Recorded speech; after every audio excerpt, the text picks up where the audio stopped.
Hey, I've got a writing lesson for you today to help you with your essay writing. Today it's all about the compare-contrast essay.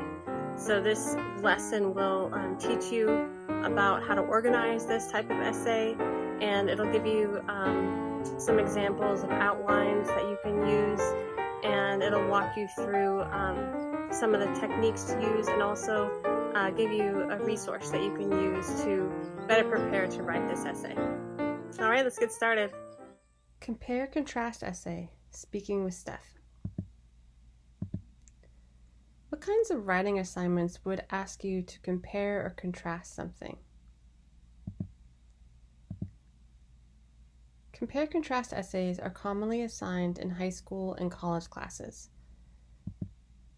What does a typical compare-contrast assignment question look like? Here's an example.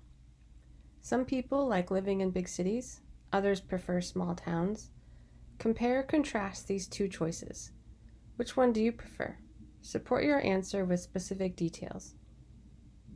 So we're comparing living in big cities compared to living in small towns.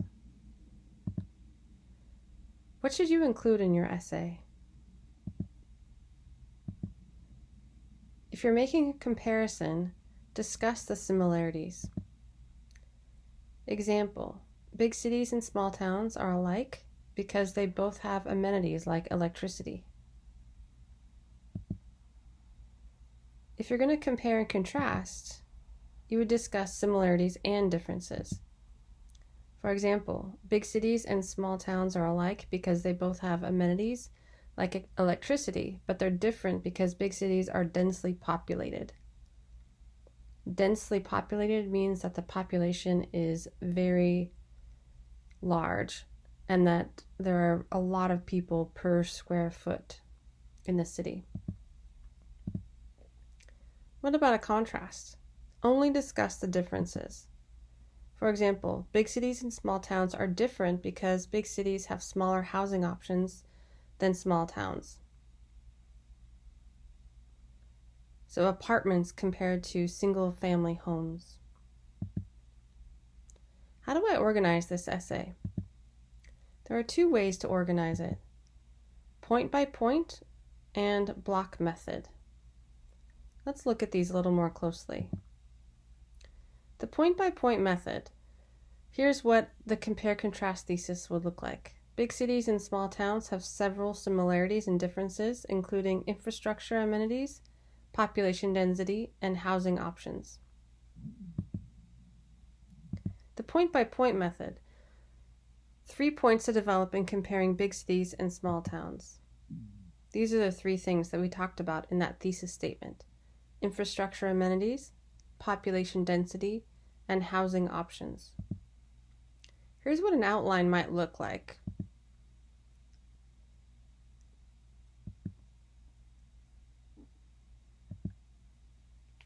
So as you can see, the outline clearly shows that you will have 3 parts to this essay, with infrastructure, including electricity and roads, population density, privacy and open spaces, and housing options, small living spaces compared to single-family homes. Writing an outline is really important before you begin writing your essay. This will really help you write a much better essay. Let's look at the block method now.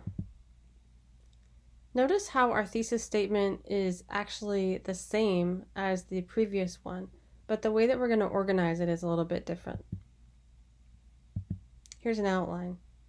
Just focus on just big cities in one part and small towns in the other, and then do a final analysis. So we focus just on the big cities, amenities, population, and housing, then on the small towns, and then do a final analysis. You can decide which one is better, small towns or big cities. This one says small towns.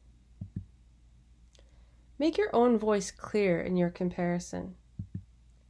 Do you like big cities or small towns better? Why or why not? Do some research about small towns and big cities to make your point stronger from credible sources. Let's look at an example of this type of essay. this is the website here, myperfectwords.com. This is what the website looks like right here. And here is the example of the essay from that website. You can actually download it on your computer. This one is comparing community college difference. This is the introductory paragraph, and I will link this in my video so that you can find it.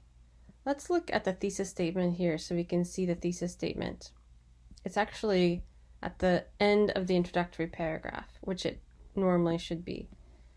Indeed, there are significant differences between starting the higher education journey at the community college and beginning at a large state university, and those include cost considerations, the quality of learning atmosphere, and having more immediate access to valuable personal support network.